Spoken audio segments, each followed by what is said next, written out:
Oi, pessoal, eu sou o Sérgio Queiroz, do Meu Gestor, uma empresa que se dedica a ajudar pequenas e médias empresas a implantar práticas de gestão em diversas áreas, em vendas, em marketing, em logística, em suprimentos, em produção, enfim, em diversas áreas para garantir o resultado dessa empresa e garantir que toda a equipe também esteja engajada, trabalhando nesses resultados e contribuindo para que a empresa cresça de forma sustentável. Hoje eu estou aqui para falar com vocês um pouco a respeito de crédito e cobrança na prática, mostrando alguns controles simples que vão ajudar a garantir o fluxo de caixa da sua empresa. Em primeiro lugar, eu gosto muito de aplicar o ditado popular: o combinado não sai caro. Nessa questão de vendas, esse ditado ele é muito importante, pelo seguinte: se a gente pensar o negócio como uma sequência de etapas padrão que acontecem ali todos os dias dentro da empresa, eu diria que a primeira etapa, idealmente, seria a etapa de planejamento. Então, eu estou montando um negócio, eu preciso identificar o que esse negócio vai vender, a que preço, que volume eu preciso vender para garantir que esse negócio vai gerar lucro, vai gerar caixa, né? E quais serão os meus clientes, certo? Feito esse planejamento, aí eu preciso cuidar do suprimento, garantir a disponibilidade das mercadorias ou dos insumos que vão ser utilizados para a prestação de um serviço. Comprando essas mercadorias, eu preciso também fazer a gestão do estoque, para garantir que eu não estou comprando nem de mais, nem de menos.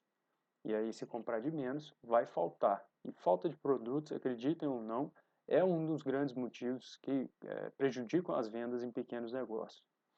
A etapa seguinte seria a etapa de vendas, de fato. É aquela etapa em que você negocia com o seu cliente, entrega as mercadorias e emite a fatura ali pela venda das mercadorias ou pela execução do serviço. E aí já nessa fatura, ela já vai conter ali os itens que foram negociados com o cliente. Preço, se for o caso, prazo, condições de pagamento, se vai ser via boleto, se vai ser via depósito, cartão de crédito, pagamento à vista, enfim.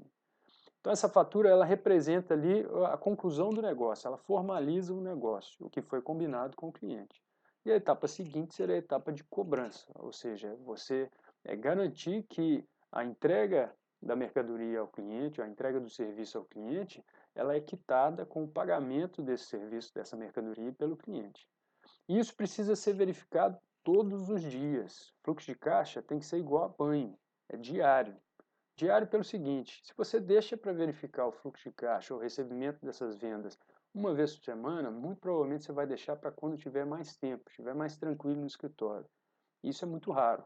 Se a gente deixa para sexta-feira de tarde, como muita gente costuma fazer, para verificar o fluxo de caixa, esse período pode ser tarde demais e a gente pode estar ali concluindo na sexta-feira que o cliente não honrou com o compromisso, não foi pago. Se você tiver um compromisso com um fornecedor ou com outra conta nesse dia, nessa sexta-feira, você provavelmente vai estar em apuros, tá? Então, eu vou começar falando a respeito de alguns aspectos do negócio que precisam ser observados para que esse fluxo de caixa tenha previsibilidade, tenha controle, você consiga dar ao negócio um nível de resultado que é satisfatório para você, satisfatório para os funcionários, satisfatório para os clientes. Em primeiro lugar, a venda ela precisa ser entendida como uma operação de crédito. Pergunta é o seguinte: no seu negócio, existem vendas que são feitas para clientes com recursos limitados? O que são recursos limitados? São aqueles clientes que hoje não têm a quantia necessária para quitar o negócio, mas vão ter essa quantia num prazo conhecido, né? Então, eles têm recursos limitados, eles não podem pagar qualquer preço, às vezes eles não podem pagar à vista, né? O seu negócio faz vendas para clientes desconhecidos? Você conhece todos os seus clientes? Ou de vez em quando aparece um cliente novo, você não sabe de onde ele vem, que estado que ele é, que cidade que ele é, que tipo de negócio que ele faz?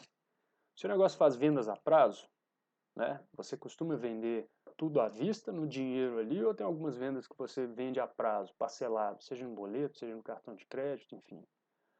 E a sua empresa, ela incorre em juros? Quando você toma dinheiro do banco, quando você compra parcelado do seu fornecedor, ele te cobra juros? Se você disse sim para essas quatro perguntas, então você financia os seus clientes, concorda? Seu cliente tem recurso limitado, ele não consegue te pagar tudo de uma vez só. Você não conhece esse cliente, às vezes o cliente é novo, você não tem todas as informações a respeito dele. Você faz vendas a prazo, no boleto, no cartão de crédito, da forma que for, e você ainda paga juros para o seu fornecedor, A gente sabe que juros no Brasil é um custo do dinheiro que é muito alto. Se você pratica essas 4 questões do seu negócio, você financia os seus clientes. Então, as suas vendas são sim uma operação de crédito. E aí, uma dica que a gente sempre dá para os nossos clientes é de buscar a boa venda. O que é buscar a boa venda? Na prática, muitas empresas tendem a querer aumentar os lucros, aumentar, na verdade, mais as vendas do que os lucros para fazer o negócio crescer. E aí, tentando fazer aumentar as vendas, aumentar o faturamento, esse negócio incorre numa série de problemas que não necessariamente se revertem em mais lucro.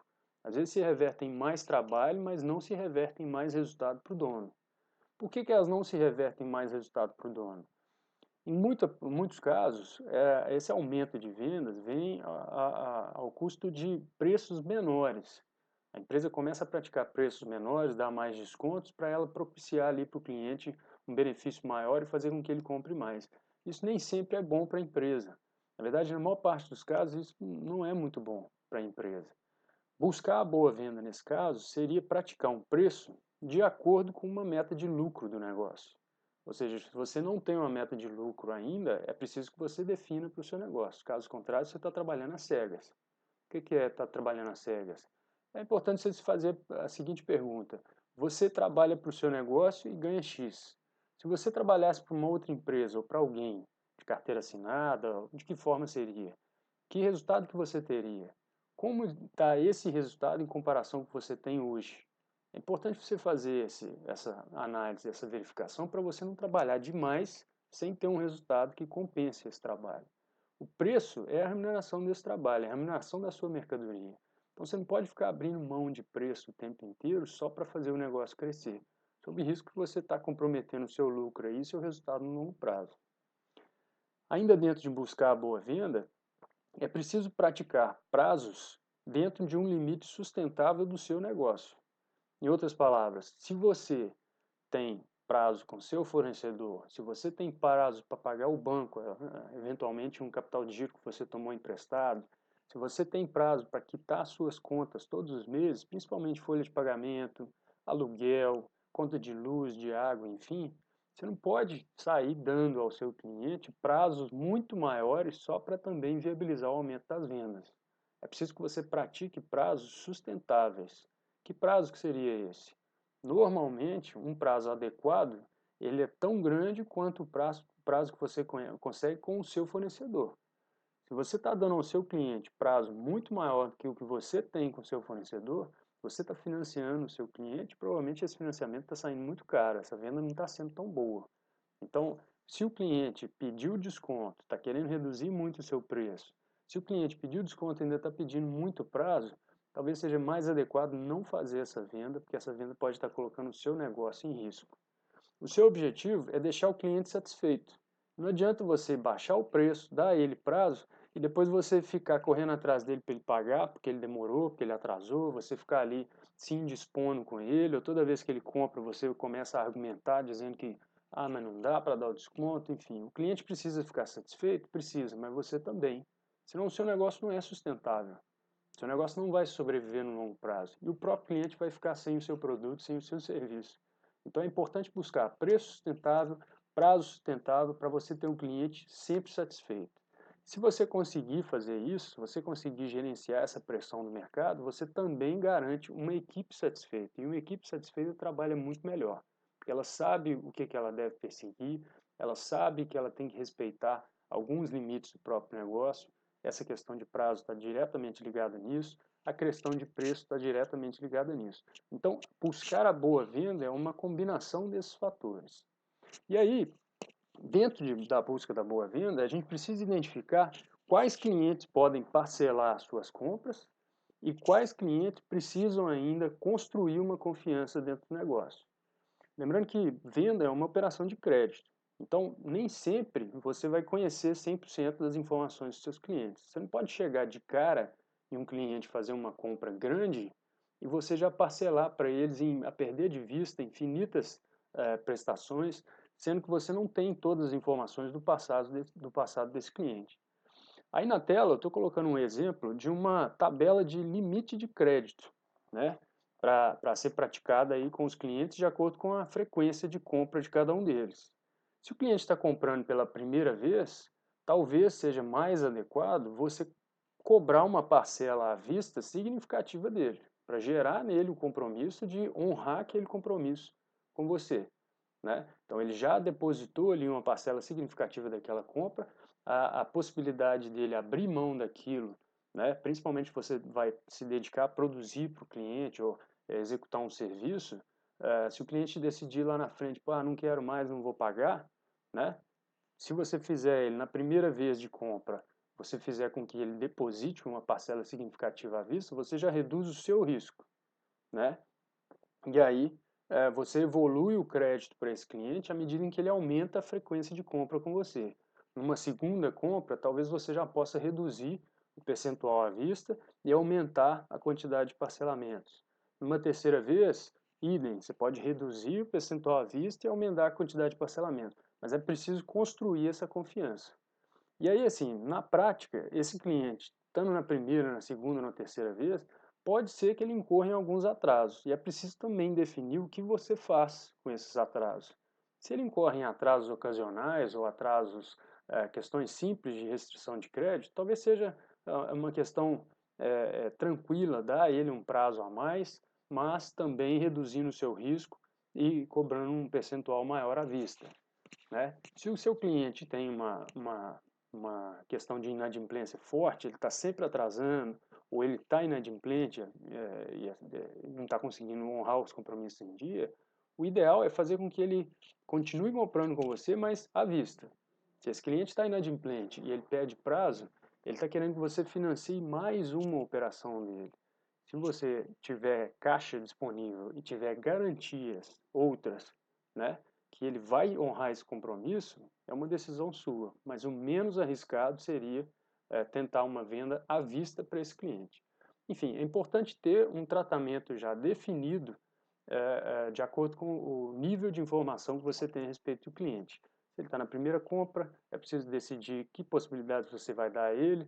Se ele já é um cliente antigo, é preciso decidir que condições você dá a ele, dependendo do comportamento dele de pagamento dos itens que ele comprou, enfim. É importante você saber como que você vai tratar esse cliente. Além de saber como tratar o cliente, também é importante ter um controle dos produtos e saber quais produtos podem ser vendidos a prazo. Então, quando a gente discutiu a questão da boa venda, dentro da boa venda, alguns produtos, né, algumas delas vão ter prazo. Agora, é importante você saber quais produtos podem ser vendidos a prazo. Por exemplo, se for uma loja de roupas, uma coleção nova, ela pode ser vendida a prazo? Talvez o valor dela atual seja alto e compense vender a prazo. Agora, se você tem itens limitados, você tem poucos exemplares daquele item na sua loja, do seu negócio, você vai vender aquilo a prazo? Ou seja, você vende para um cliente, você já reduz o seu estoque, chega um outro cliente, aquele produto já não tem mais, e o primeiro cliente que comprou ainda vai te pagar ele de 30, 60, 90 vezes, 90 dias. Que diferença que isso faz? Bom, se a demanda por aquele produto é alta, o valor dele também é alto. Então não compensa eu vender a prazo esse produto e perder uma venda possível para outro cliente. É importante observar isso. Um outro item que é importante observar, você trabalha com itens importados, a gente sabe muito bem que importar itens no Brasil, além de ser difícil, é caro. E a gente precisa pagar esses itens à vista. E aí como é que fica? Nós vamos pagar esse item e depois parcelar ele para o cliente? Em outras palavras, você vai desembolsar e depois receber a prazo do seu cliente? Isso compensa no seu negócio? É preciso fazer essa análise. Outros itens que precisam ser observados. Você está com mercadorias quitadas junto ao seu fornecedor, ou seja, você comprou à vista, você comprou em condições mais favoráveis ali, quitou, já colocou para dentro do seu negócio e fez um estoque daquele item. Compensa vender a prazo? Ou aquele preço ali ele é tão bom que você pode praticar um preço menor e vender aquele item à vista? Isso precisa ser discutido. Qual que é a boa venda desse item? Caso contrário, ele funciona como os itens importados. Você já quitou ele, você já desembolsou, você vai receber num prazo muito longo do seu cliente. Isso pode comprometer o seu fluxo de caixa.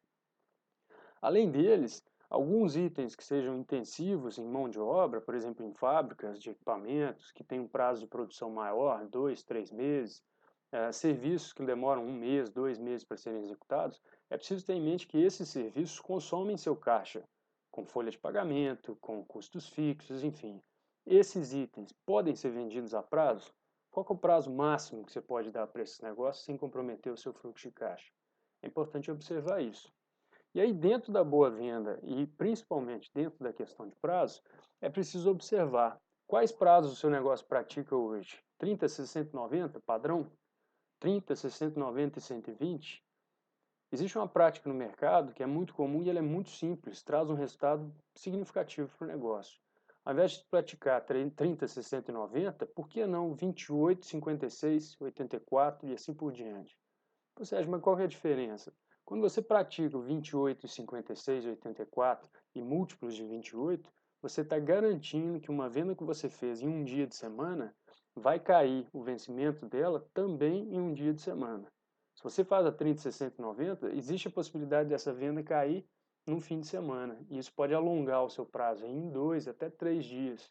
Se houver atraso, isso aí piora ainda mais a sua possibilidade de recebimento. Então é importante observar. É possível praticar com o seu cliente 28, 56, 84?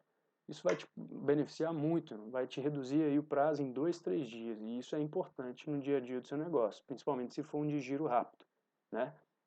Além de decidir esse padrão de parcelamento, da mesma forma que você avaliou o seu cliente ali com o nível de conhecimento que você tem dele, a frequência que ele compra, também é importante definir essa questão de prazos por faixa de valores, né? Não adianta você definir uma regra única. Eu vou parcelar em 28, 56, 84 e fazer uma venda de R$ 50. Imagina, parcelar uma venda de R$ 50 em 3 vezes. Você já desembolsou aquele produto, muito provavelmente, já desembolsou junto ao seu fornecedor, você já quitou aquele produto, já está sem o caixa e ainda vai aguardar 90 dias para completar a venda do seu cliente, né? Para quitar.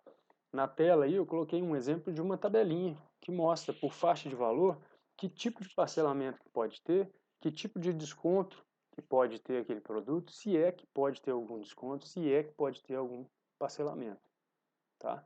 Às vezes é ideal você definir alguns valores mínimos de venda, inclusive para garantir o compromisso do cliente ali de que ele vai quitar. E aí outra questão que a gente precisa trabalhar dentro do negócio é com a previsibilidade. Eu sei que é difícil, principalmente no ambiente da nossa economia, a gente garantir que um ano vai funcionar da mesma forma que o outro. É difícil a gente garantir que dentro do nosso negócio um produto às vezes vai ser entregue da mesma forma que o outro, mas a gente precisa trabalhar ao máximo para que isso aconteça, né? Uma parte básica de todo negócio é a operação. É como uma engrenagem, ela precisa funcionar sempre na mesma velocidade, sempre constante, garantindo aquela entrega ali o tempo inteiro, né? Se a gente tem uma operação, seja ela de produção, de vendas, seja ela de entrega, de logística, de execução de serviço, que hora entrega rápido, hora entrega devagar, hora entrega muito, hora entrega pouco. Se na área de vendas, hora tem muita prospecção e muita negociação, hora não tem nenhuma prospecção e não tem negociação, a gente tem o exemplo aí da situação atual, que acaba gerando um resultado que é igual um serrote. Ora o resultado está bem, ora o resultado está mal. Ora o resultado está bem, ora o resultado está mal. E como é que isso impacta o caixa? Se eu passo um período longo sem vendas, e aí de repente eu faço uma venda grande, esse período longo que eu passei hoje sem vendas, daqui a 3, 4 semanas, ele vai refletir no meu caixa, porque eu não vou ter nada para receber de nenhum cliente. Aí de repente entra uma venda muito grande e aí vai ter um caixa grande que vai entrar, e isso vai ser confundido com um excelente resultado, mas às vezes não é um tão grande resultado. Então a gente precisa manter um nível estável de vendas, né? Para a gente garantir, não só em vendas, quanto também em produção, garantir em logística, garantir nas questões operacionais internas, um crescimento gradual. Da mesma forma que a gente não pode deixar períodos longos, né, com operações em patamares menores, né, com pouca venda, com pouca produção, né, a gente também não pode querer que de uma hora para outra a venda, pum, exploda. E a prospecção dobre de tamanho, triplique de tamanho. Isso é possível? É possível. mas não é um crescimento gradual. Esse é um crescimento que ele precisa de capital de giro. Por quê? Se você vende 100 unidades ali por semana, né, e você entrega essas 100 unidades na semana seguinte, isso significa que você está comprando do seu fornecedor, na média, 100 unidades por semana, talvez um pouco mais. Se de uma hora para outra você triplica, quadruplica a quantidade que você vende, você vai passar a comprar do seu fornecedor 3, 4 vezes mais. Ou seja, você vai precisar desembolsar junto ao seu fornecedor 3 a 4 vezes mais, se ele não te conseguir condições de pagamento a prazo. Isso significa que você vai precisar de um capital de giro muito maior do que o que você estava habituado antes com as 100 unidades por semana. Se você tiver a possibilidade de conseguir esse capital de giro, ótimo. Investe na produção, investe na aquisição de mercadoria junto ao fornecedor e propicia o crescimento ali do negócio para 3 a 4 vezes maior. Agora, se você não tem a possibilidade de obter esse capital de giro, o ideal é um crescimento gradual. Então, de uma semana para outra pode haver crescimento? Pode, mas que ele seja gradual, que ele não seja muito impactante no seu capital de giro. Caso contrário, vai faltar dinheiro, provavelmente você vai ficar sem caixa para quitar junto aos seus fornecedores, vai precisar descontar título, vai pagar uns juros absurdos. Se esses juros tiver um patamar muito maior do que a sua margem do negócio, os seus juros, seu lucro do negócio, você provavelmente vai continuar devendo essas empresas de desconto, ao banco, enfim, e o seu negócio começa a entrar numa margem líquida muito próxima de zero. Não compensa. Aí a gente cai naquela situação que eu falei no início. Trabalha muito para o negócio crescer rápido, mas não ganha nada, não converte em resultado. Então, o ideal é a gente garantir uma estabilidade do negócio que nos dê uma previsibilidade.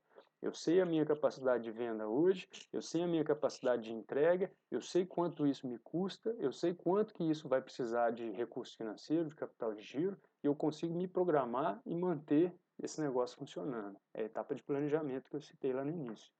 Se a gente quer crescer o negócio, a gente precisa replanejar essa capacidade de entrega, replanejar esse custo e replanejar a quantidade de capital de giro que esse negócio vai precisar para funcionar no novo patamar. Se houver a disponibilidade desse capital, ótimo. Se não houver, o ideal é a gente ir crescendo gradualmente, focando no longo prazo, decisões de longo prazo.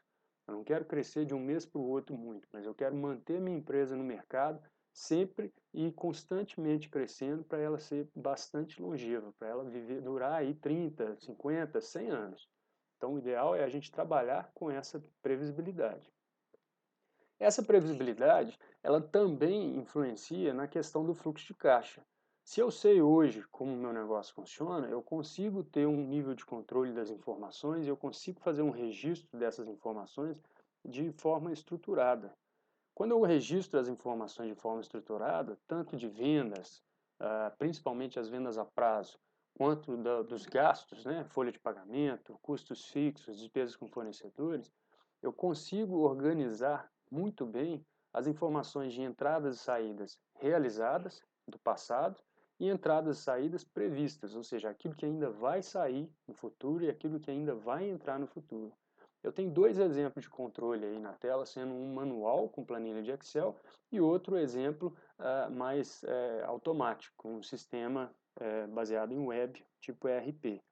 Nos dois exemplos, o objetivo é a gente conseguir prever, projetar dentro de um determinado período como que vai estar o saldo de caixa a cada dia, a cada momento. Esse saldo de caixa ele vai ser resultado das entradas e das saídas projetadas durante esse período, ao longo desse período. Se eu identificar num período futuro que o saldo de caixa está negativo, isso significa que nesse período as saídas estão superando as entradas e estão levando ainda o saldo que eu tinha no caixa. Se eu consigo identificar isso com antecedência, eu consigo antecipar esse problema e trabalhar hoje para resolver um problema que vai estar lá na frente. Ele pode nem acontecer, porque eu consigo tomar medidas aí que vão trazer mais caixa para o meu negócio ou redistribuir as saídas que estão previstas nesse período.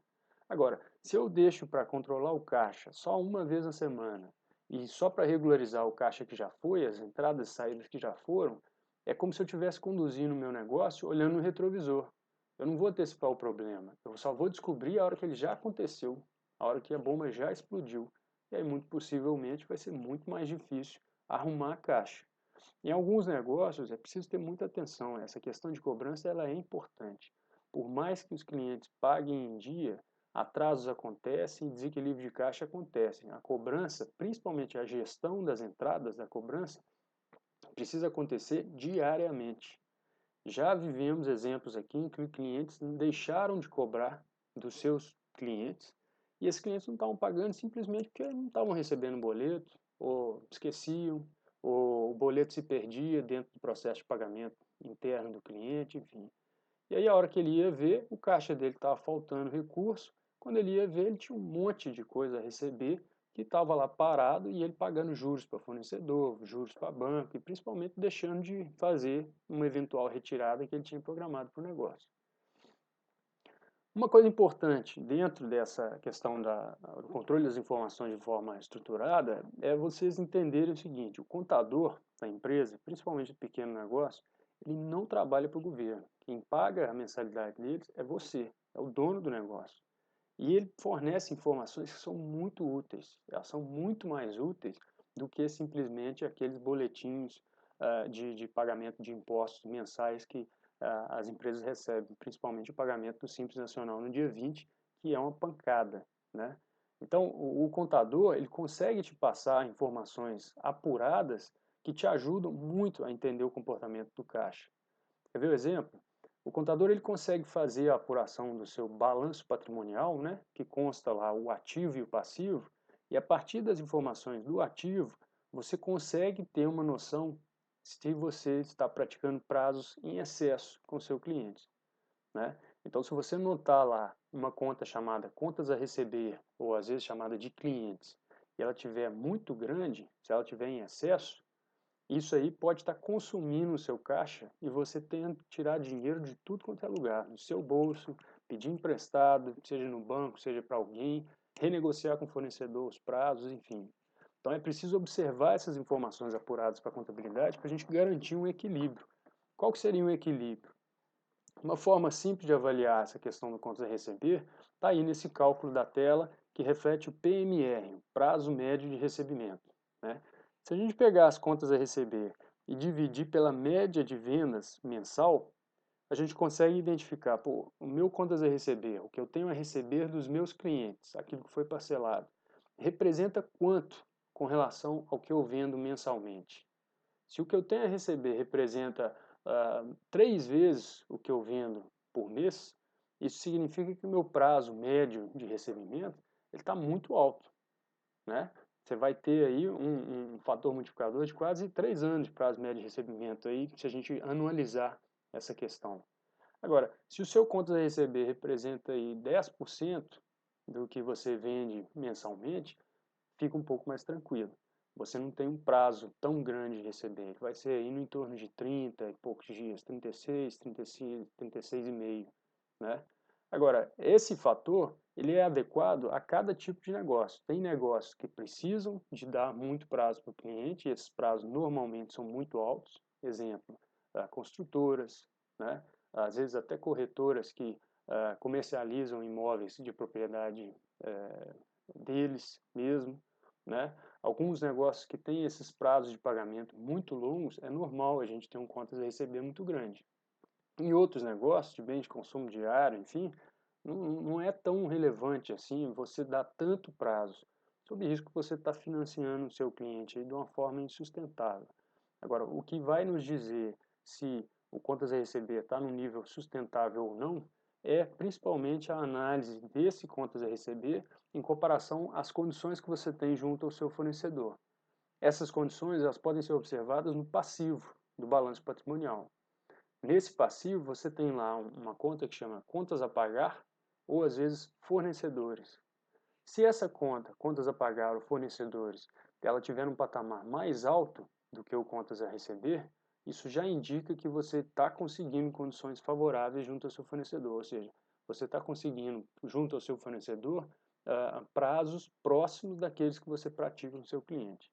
Se essa conta tiver menor do que o contas a receber, aí você está tirando recurso de algum outro lugar. Ou vai ser de empréstimo junto a banco, ou vai ser dos seus próprios recursos, enfim.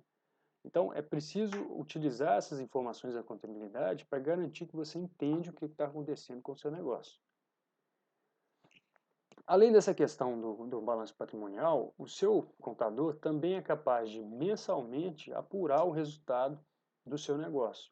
Para isso, ele estrutura o demonstrativo de resultados do exercício.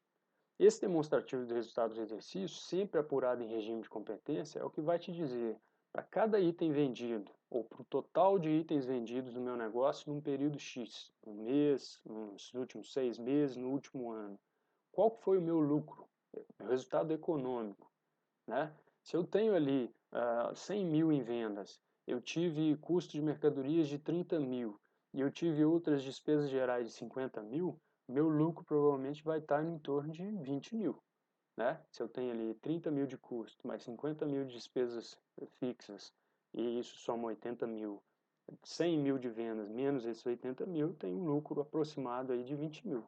Agora, se nos recursos apurados, nos resultados apurados, eu constato que meu custo foi de 50, minhas despesas fixas foram de 55 e eu tive um faturamento de 100, eu já estou no prejuízo de 5 mil. Para o seu negócio é preciso fazer essa conta, para você identificar o seguinte: o negócio tem lucro econômico ou não? Para cada unidade que eu estou vendendo, eu estou tendo lucro ou não? Isso significa dinheiro em caixa? Não, ainda não. Esse dinheiro, principalmente se a venda é parcelada, esse dinheiro ainda não está no seu caixa. Se você negociou com seu fornecedor outro prazo, pode ser que nem tenha pago a mercadoria ainda. Mas isso já sugere se o seu negócio está gerando mais caixa do que consumindo, ou se ele está consumindo mais caixa do que gerando. E isso precisa ser observado regularmente, porque de um mês para o outro, essas condições podem mudar. E o mercado mudando, essas condições também mudam. Além disso, mês a mês, uma forma bastante eficaz da gente garantir que o negócio está gerando caixa é a gente comparar cada uma das contas, principalmente as de saída, né, os gastos, os custos, enfim, com relação à receita e avaliar o percentual que esses gastos representam com relação à receita. Se num mês a sua folha de pagamentos representa 15% das suas vendas totais, do seu faturamento total, não tem motivo para esse patamar subir de 15 para 20, 25, 30% no mês seguinte, a não ser que você não tenha tido faturamento. Quando você não tem faturamento, aí de fato essas despesas vão subir muito e isso já vai ser claro que o seu negócio está em prejuízo. Agora, normalmente, se isso não acontece, o seu negócio mantém ali uma faixa de 15%, por exemplo, desse gasto mês a mês, você garante que aquelas despesas estão sob controle. Ah, Sérgio, mas se eu vendo mais, o meu custo aumenta. De fato, seu custo global, em valor absoluto, ele vai aumentar. Eu estou vendendo mais mercadorias, eu estou tendo um custo maior. Agora, o custo unitário dessas mercadorias não pode aumentar. Isso significa que se eu tenho um custo de mercadoria de 30% no mês seguinte ela precisa se manter em 30% ou até cair. Como que ela vai se manter? Bom, se o custo unitário dela é o mesmo, provavelmente ela vai manter a proporção com relação ao preço de venda.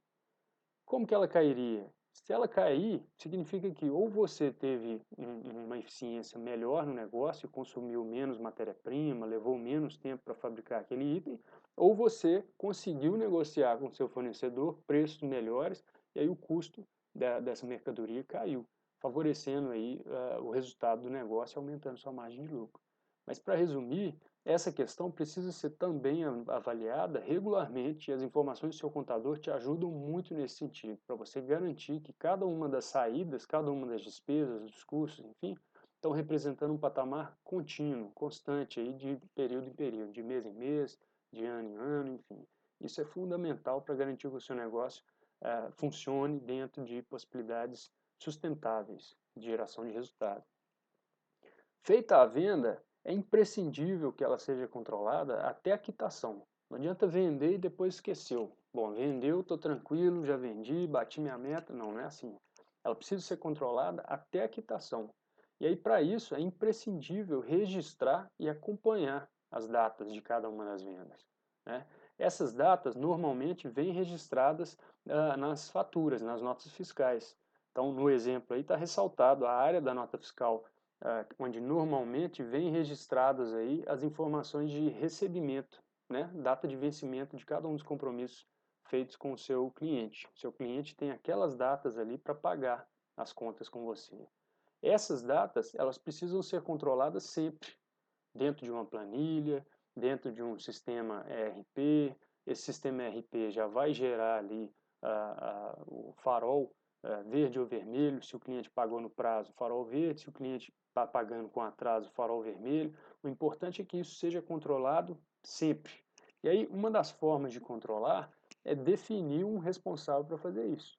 Em muitos negócios, o próprio dono é o responsável por fazer isso.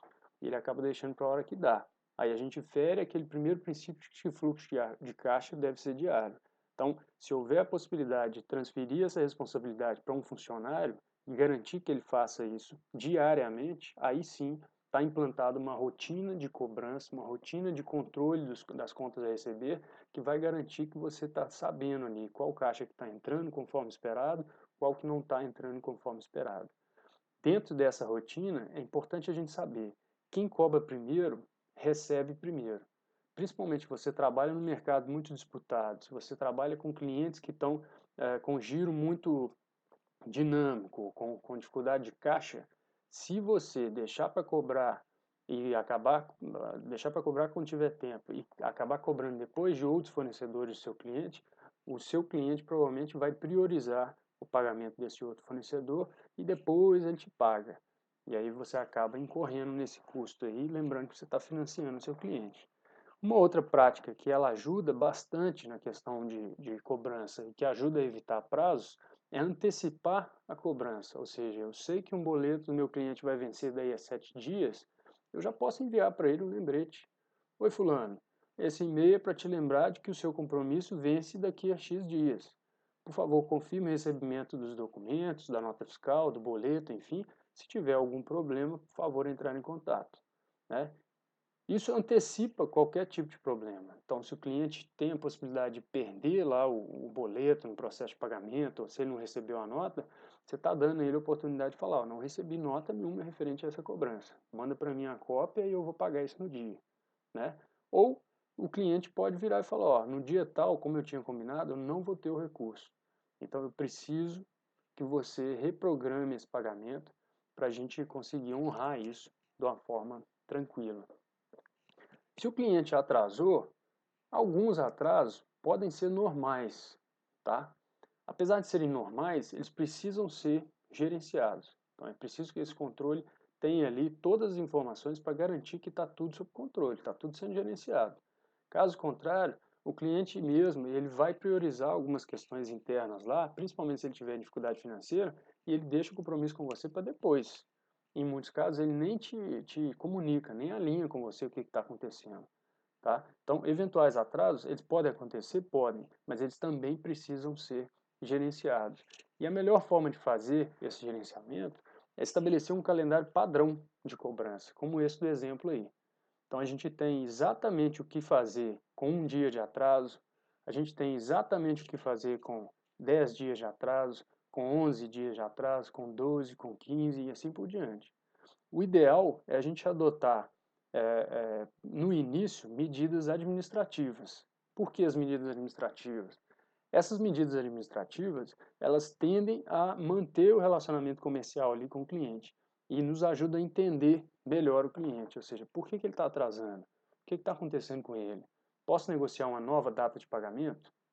Se eu negociar essa nova data, ele vai honrar? Então vamos negociar uma nova data. Ele atrasou de novo. Qual medida administrativa que eu posso tomar? Ah, eu posso ir fazer uma cobrança diretamente nele, ligar para ele, e conversar com ele, negociar ali que data que ele pode cobrar? Pode. A partir do momento em que as medidas administrativas são mais amigáveis, não surtirem efeito, aí é preciso avaliar algumas medidas jurídicas. Sempre tendo em mente que essas medidas jurídicas, além de serem mais lentas, demorarem muito, elas também têm um custo. Então, a medida administrativa jurídica, que normalmente tem um menor custo, é a negativação do cliente.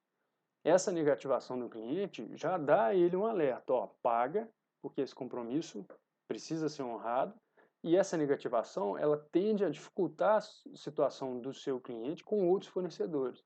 Então, ele vai priorizar essa questão de limpar essa negativação antes de passar adiante em outras prioridades lá da empresa dele. Então, essa negativação normalmente tem um custo bem mais baixo ela tem um grau de eficácia bom, mas ela também pode não ser definitivamente eficaz. E é possível que você precise adotar medidas jurídicas mais enfáticas. Uma delas, muito discutida, é a questão do protesto. O protesto também é uma medida muito eficaz, né, mas ela é muito cara. E ela tem um trâmite aí que também vai te dar trabalho. Eu estou falando para não utilizar de forma alguma. É uma medida que pode ser utilizada também, mas ciente do custo que ela vai ter e do trâmite do trabalho que ela vai gerar. A partir daí, outras medidas jurídicas, entrando com ação contra o cliente na justiça ou entrando com um processo para receber, é preciso fazer de qualquer forma, mas sabendo que elas também vão ter um custo que vai variar aí de advogado para advogado, da forma como isso é negociado com os advogados, e também um prazo que vai estar aí sujeito a todo tipo de análise jurídica, ao profissional que vai estar avaliando isso, enfim. E aí tem várias medidas que os advogados são mais capazes de orientar a empresa no sentido de garantir esse processo dentro de uma formalidade, sendo feito de uma forma correta, enfim, para que a empresa receba. O importante é garantir esse calendário de cobranças e garantir que tenha sempre uma pessoa conduzindo esse calendário. Cliente atrasou, medida 1. Cliente atrasou com prazo tanto, medida 2. Continua atrasado, medida 3, e assim por diante, para garantir que isso está sendo gerenciado junto ao cliente e ele não está te deixando para escanteio. O ideal de toda situação de atraso, de inadimplência, enfim, é restabelecer a normalidade, é restabelecer a relação comercial. Em qualquer relação comercial, o que tem de premissa é a confiança. Se você conseguir restabelecer a confiança, você está restabelecendo a normalidade, pode voltar a vender para aquele cliente, o que é fundamental, é manter as vendas ali para todos os clientes, né? Afinal de contas, o mercado mais barato que a gente consegue acionar é o que a gente já tem, é o nosso cliente. Se não for possível restabelecer essa normalidade, é preciso alinhar com toda a equipe a respeito do problema com esse cliente e evitar que novas vendas sejam feitas para esse cliente. Tá? Então, isso pode parecer óbvio, mas tem muita empresa que a área financeira sabe muito bem os problemas que tem com o cliente, mas a área de vendas, a área comercial, não toma ciência disso e continua vendendo para clientes que têm problema. Isso pode gerar um custo desnecessário, pode gerar problemas desnecessários ali para a empresa no curto, médio e longo prazo. Então, além da gente fazer essa verificação dos resultados financeiros, é importante consolidar não só a situação financeira da empresa, entradas e saídas, mas consolidar isso com os resultados econômicos também, para a gente garantir que as despesas, né, a geração de despesas, geração de gastos, não está em descompasso com a geração de receita. Esses dois controles combinados vão garantir que você está mantendo a capacidade de geração de caixa da empresa sob controle e a entrada de caixa na empresa também sob controle. A partir do momento que a gente começa a fazer essa avaliação econômica do negócio, a gente consegue ampliar, né, aprofundar essa avaliação econômica para cada uma das categorias de produto e entender o resultado em cada uma delas. No exemplo, eu tenho um quadro aí simples que mostra os produtos, diversos produtos que uma empresa, por exemplo, poderia estar vendendo, às vezes aí 16 produtos ou linhas de produtos diferentes, a participação de cada um desses produtos nas vendas totais, no valor de venda total, né, vendo aí os primeiros produtos com maior participação, os últimos produtos com uma participação bem reduzida, o preço médio de cada um, o prazo médio que cada um tem no mercado, que cada cliente consegue ter para pagar, enfim, e o volume de cada um desses itens vendidos no mercado. O que é importante aí? O importante é a gente manter sob controle essa margem e esse volume de cada item para a gente garantir que a gente não vai mais colocar na pauta de venda produtos que não trazem margem e principalmente produtos que não têm giro. Quais são os produtos que não têm giro? Se você for no seu estoque hoje, eu garanto que você vai conseguir olhar para alguns produtos lá, principalmente algumas empresas, esses produtos ficam separados em algumas áreas específicas, e falar, pô, isso aí eu não consigo vender, isso ninguém compra, isso tem uma circulação muito ruim, às vezes até alguns produtos que atraem uma clientela que não é a sua clientela-alvo. né? Esses produtos, eles imobilizam muito caixa, eles ficam parados no estoque e seu caixa fica parado com eles.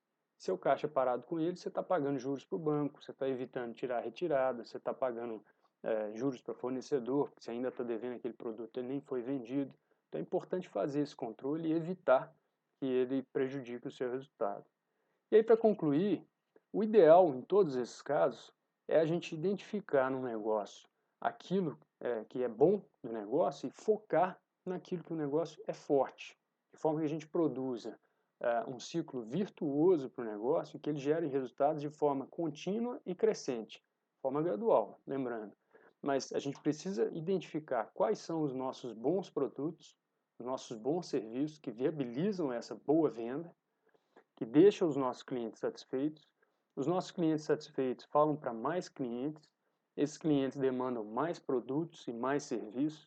Quando a gente negocia mais produtos, a gente consegue melhores condições com fornecedores e aí consegue deixar mais clientes satisfeitos, que por sua vez vão conduzir a melhores negócios, que por sua vez vão conduzir a resultados melhores.